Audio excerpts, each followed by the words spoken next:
Hello guys, welcome back to my channel. Today I'm going to continue with twice members individual readings. I wanted to do Sana's reading today. So I know that she is a Capricorn with a moon in Leo. Something definitely very bright was I always noticed about her energy that I was like, she must be a fire moon because there's or a fire ascendant because there's no way she could shine so much. And when we talk about Capricorn energy and when we talk about appearance and energy, I'm a Capricorn myself, so I know it very well that my rising it's on Sagittarius, so I'm definitely also very very sociable in the sense that I don't mind interacting with people, but the first impression that people have of me is that I can be a bit intimidating and hard to get close to. So probably, like I say, it's there's something about our body language or the way we present ourselves or our mannerisms that sometimes can intimidate people or can actually make people feel that we are not that available or open to get to know them or just start a conversation or to just participate. You know, there's something about Capricorn aura that it always happened to me with other Capricorns as well. The first time it's like they seemed very cold and very detached and like they are like almost like in this kind of separated pedestal, you know, and actually then when you get to know them, they are really nice people. But yes, I understand that we can have this kind of a strong presence that it's a bit intimidating. But in the case of Sana, I think it's the perfect example of a very bright and luminous kind of Capricorn. Because usually we, Capricorn female, we tend to be, we tend to have very dark hair, dark eyes, and there's something about our features or there's something about like I said, our mannerisms, there's something about us that we just look like very, like we don't put up with nonsense, you know, like if you want to talk to us or if you want to get close to us, you need to be serious and you need to actually have you need to present yourself in a very strong way, you know, you need to be clear, you need to have everything write down what you want to say to us, you know. So people sometimes feel a bit like intimidated and some people just don't want to interact with us and because of these kinds of perceptions, you know. It's just like a perception at first glance. It's not who we are or what Capricorn energy actually is. But I think that the perfect example could be Blackpink's Jennie. She's actually like, she would be almost like my astrological twin in the sense that she is a Capricorn with the moon in Scorpio and I'm a Capricorn with the moon in Scorpio. And we both have Venus in Pisces, so there's a bit of similarity, but not that much because you need to see the houses and stuff. But definitely you can see in Jennie that Jennie is the kind of intimidating. She has that face, you know, that face that you know that you need to be like, that you don't want to mess up with her. I don't know why, because she's like the sweetest, but sometimes people just feel intimidated. In the case of Sana, there's so much brightness, and it feels like she has these very welcoming eyes or smile that she's like, she looks like a sunshine, you know, she looks like someone very positive, very welcoming, very happy and very optimistic. And I think this has to do with her moon in Leo. And you know, I had chose a picture of her with this kind of orange reddish kind of hair because I love it on her.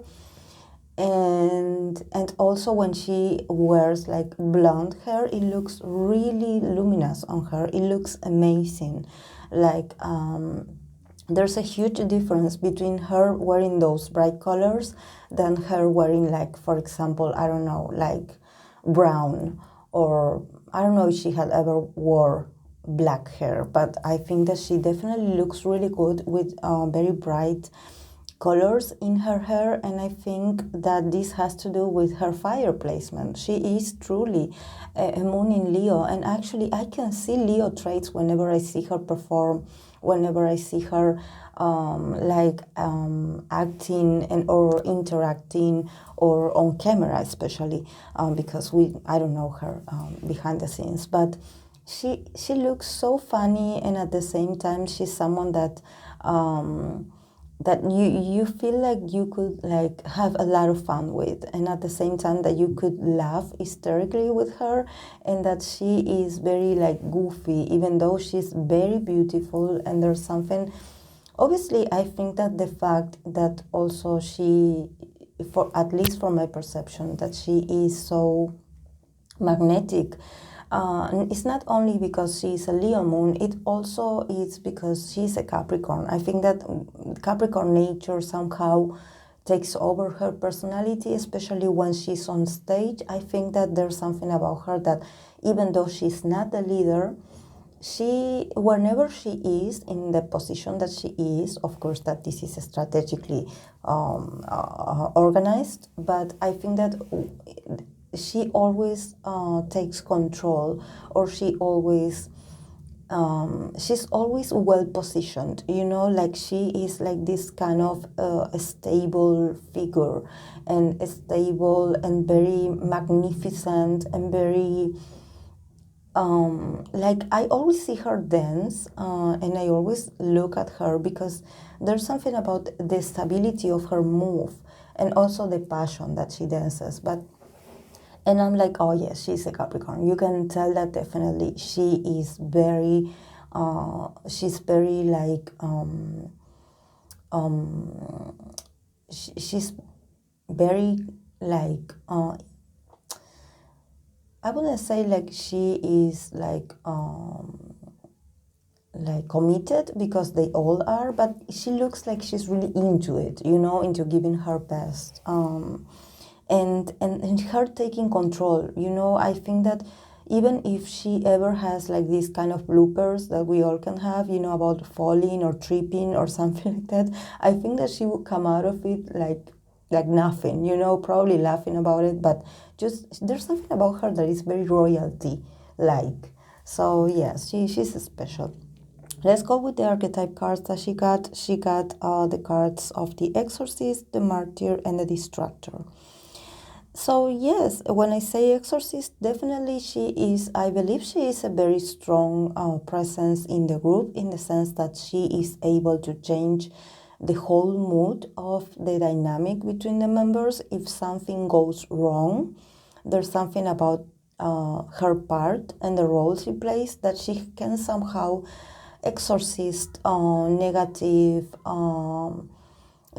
thinking or fears, or probably if you feel really tired, or if you feel worn out, or if you feel like weak, she can cover for you, and she can make that energy go away. So this is why I think that she's very skillful, and I cannot put into words exactly what it is, but there's something about her appearance when it's her turn and she appears, or when the camera is on her, that somehow you probably ignore everyone. Not that you ignore everyone else, you ignore every little detail that you would probably be looking at when you are looking at a group of a lot of members, you know, because you cannot help it. You are always looking at, oh, okay, yes, this is, she's doing well, the other member is doing well, oh, this one is doing well, oh, this one didn't follow the choreography, you know, because we human are like that. So we are observant, we cannot help it.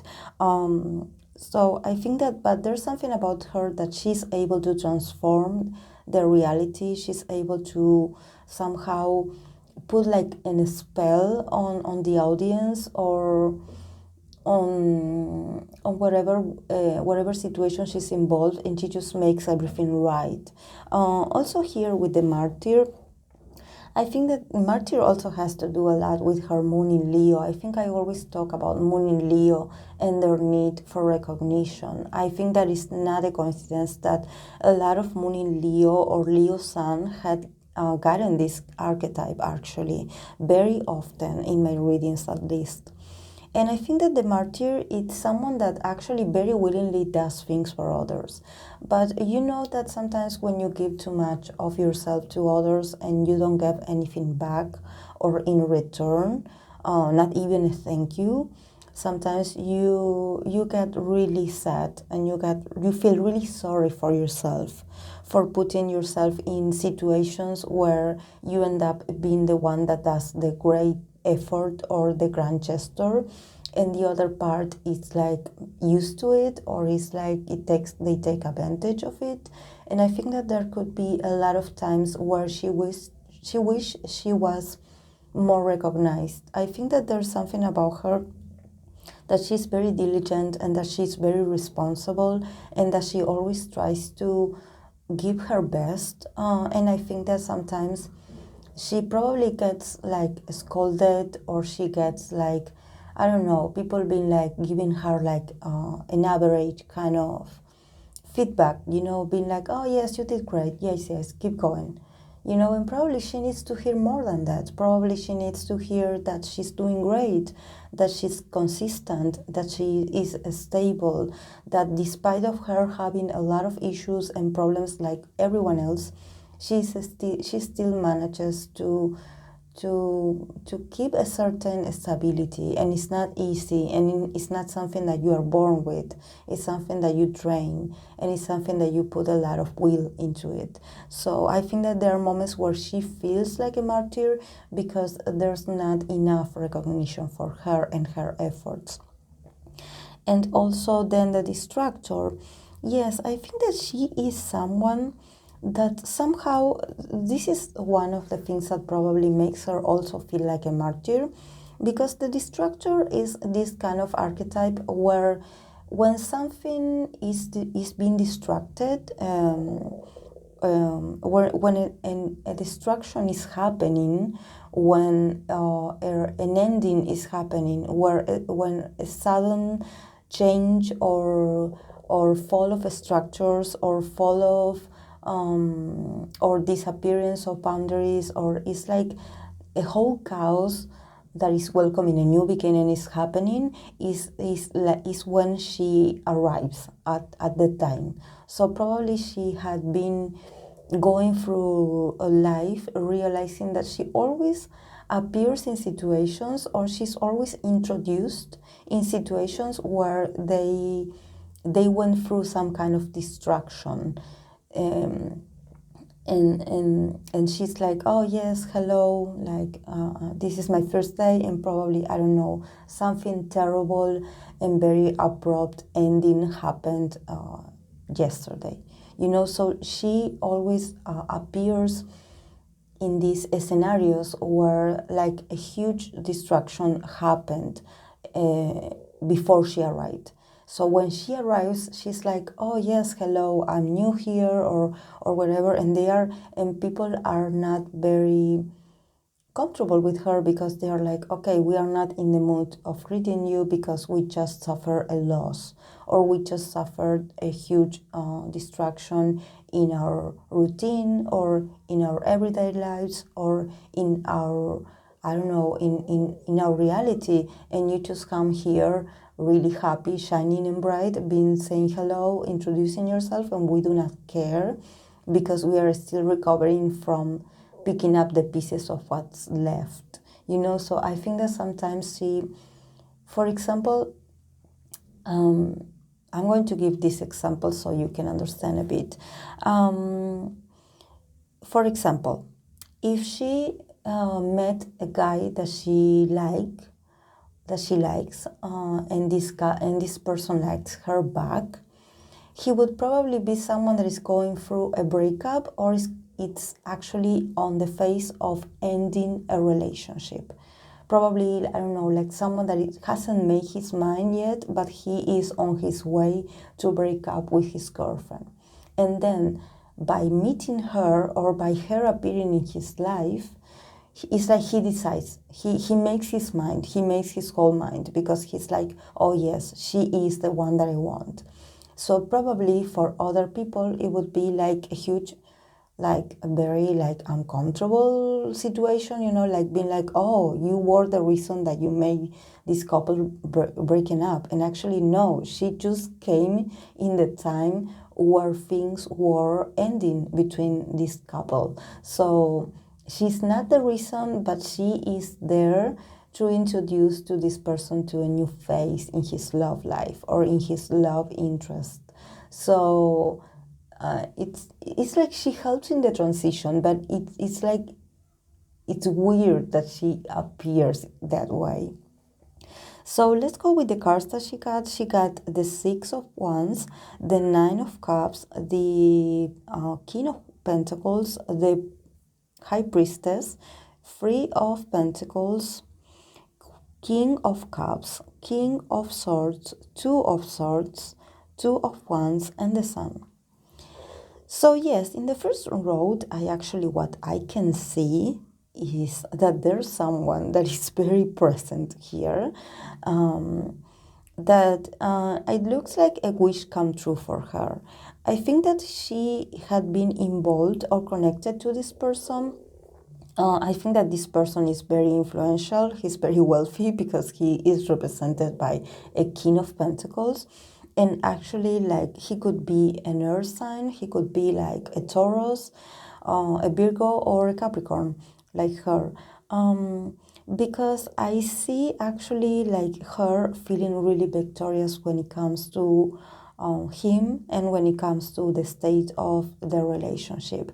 Probably they had their ups and downs, and now they are in this place where they are able to see each other more often, or they are reuniting and they are starting to build very strong foundations for the relationship. Remember that she's a Capricorn, so even though she can be romantic and stuff, she always is going to look for stability in her bonds. So, but also he is next to the high priestess.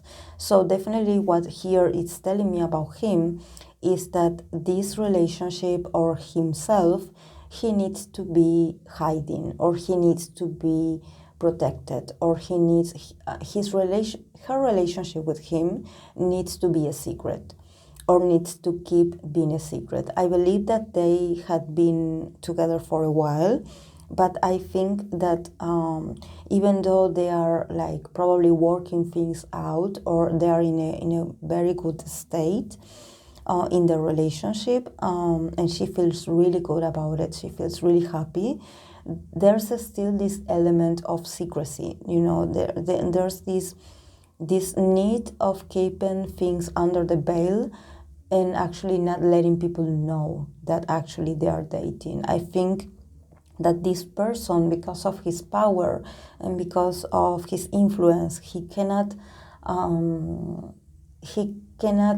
have this relationship exposed to the public. And it's not because he doesn't care about her, it's just that it would ruin his image, actually. So I think that there's like a celebration here. She definitely feels really, right now she's feeling really comfortable in this connection, because it's like he's finally opening up his heart to her and telling her how he really feels. That probably in other time, probably in the past, he was very closed off, or he was acting very cold or very distant. So she was like thinking that maybe he wasn't that into her, but now he is like more stable. He's feeling also very confident about himself, so he's like offering her more or expressing to her more, but at the same time making it clear that he needs to remain in the shadows, and that this relationship needs to be protected somehow. So then we have the Three of of Pentacles and the King of Cups and the King of Swords. So yes, a lot of kings here. I don't know why, but there's something about Sana, and of course because she's a very beautiful woman, but I think that also she could potentially make like a collaboration with someone, with a male, and she's getting like a lot of invitations of people that actually want her to participate in their projects. I see these two males, probably, or either they are other idols or they are like producers or stuff that they want her on board. They want to include her in their projects. So I don't know if it has to do with music. Probably it could also be about MCing, about being an MC or being like a current guest in a show, because I see them like really trying to adjust the work dynamic, and wanting to get to an agreement with her about how they could actually work on this. But I see that they are these two gentlemen that actually they want her, and they actually, I think that they know her for a while.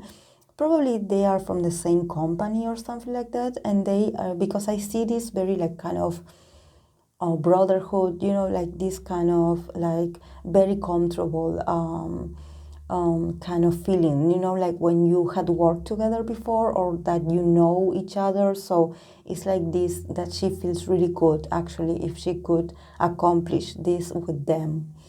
She's very friendly also. This is something that I wanted to point out about her also. Well, the fans know it more than me, but I just wanted to say that I can feel it. And then we have, again, the Two of Swords and the Two of Wands. So yes, she goes through this period, and I think that a lot of fire moons, a lot of time, and also being a Capricorn is not easy. It's about this huge struggle or this huge like pulling between the heart and the mind. I think that there are moments where she wants to do something different with her life, but she cannot make her mind. I think she wants to do something, she wants to be involved in other projects.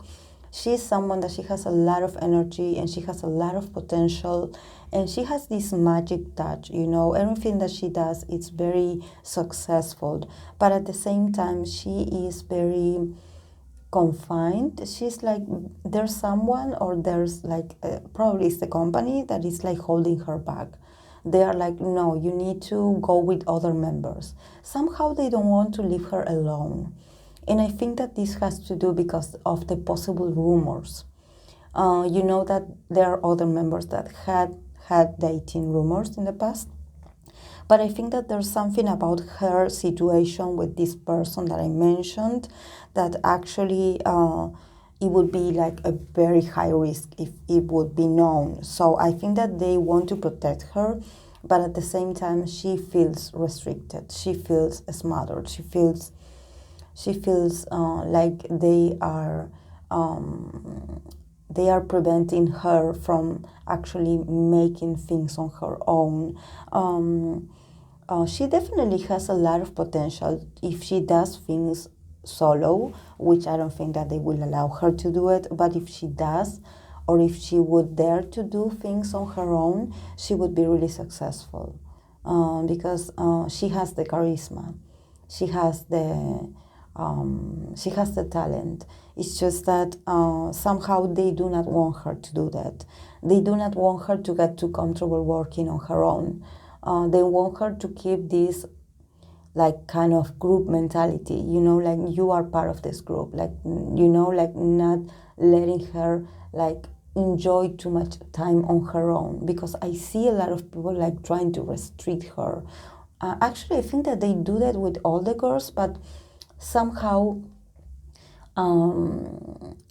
they all need to be really, like, they definitely know how to sneak out. They definitely know how to escape these kind of restrictions of dominions or something like that. But somehow there's something about Sana that she is definitely, she's very goofy, and at the same time I think that she's very innocent, in the sense that if she does try to escape or something like that, she would get caught. Because I think that there's something about her that is just, there's something about, I don't know if she gets, when she gets nervous, she starts laughing, or there's something about her face or the way she stares that gives her away that she's hiding something. And also because she has a very energetic and very straightforward energy, so she doesn't know how to pretend that she is not excited about something. So I don't know how she had managed to keep this relationship a secret, because if you pay attention to her, you can see if she is in this very good mood for love. You can see it in her face. And probably because I know that this relationship that she has, it hasn't been easy, and I think that probably the fans could tell me if she had these moments where you actually saw her being a bit sad, or seemed like a bit like depressed, and it probably had to do with this uncertainty of the relationship. You know, probably this person contacting her and then ghosting her, you know, and just going in and out of her life, you know, making her feel confused, make her feel like she is not worth it, you know, because even though I think she has a lot of suitors. She has a lot of admirers, and she has a lot of love offers. But you know, at the same time, she is still very young, and she is still trying to learn about love and relationships. So, and the fact that she's always working and feels pressured and anxiety, it all adds up, you know, to feeling very sometimes feeling really sad about yourself. It's like a pile of a lot of events that happened, you know, that they eventually affect you in a very not positive way. But then I see the sun. The sun card is definitely new beginnings, a brighter future, the possibility to go out, the possibility to enjoy herself more, to be with people that she loves, to share time with her loved ones. Probably there's something about her that she also misses her family, and she wants to reunite with them, and she wants to participate of events with the people that she loves. Because also when you have Leo energy, you know, Leo energy is like this card. Is the sun card, because Leo is ruled by the sun. So, you know, they are not very good also at being in the dark, you know, at keeping things in the dark. So this is, I don't understand how she's keeping this relationship. I think that obviously this part of hiding has to do with him, because the High Priestess is next to him. So obviously it's not her choice. I think that she's someone that she doesn't like to be in the shadows. She doesn't like to be hiding, especially things and people and events and situations that cause her a lot of joy and make her feel happy. I think that she doesn't like that. So for her, it's a huge struggle, you know, to maintain this kind of like pretend like nothing is going on, when actually there's a lot of things going on in her life that she would like to be more open about, you know. So I see her enjoying with the group. I see her like actually probably they will have like some kind of vacation, so this is something that she probably is looking forward to as well. You know, they work so hard, so I see a lot of success for the girls, despite of all the odds and all the situations that the group and the other members are going through in their lives. I see them celebrating with their loved ones and with the love of the fans. So this is a beautiful reading actually for her. So guys, this is all I have for Sana. I hope that you enjoyed it, and if you did, please give it a like. And I would like to get some kind of feedback from some of you that are fans of Twice, because I do not know much about them, but I'm trying to learn and connect with their energies as I'm doing these kinds of readings. So guys, I will see you in the next video. Bye.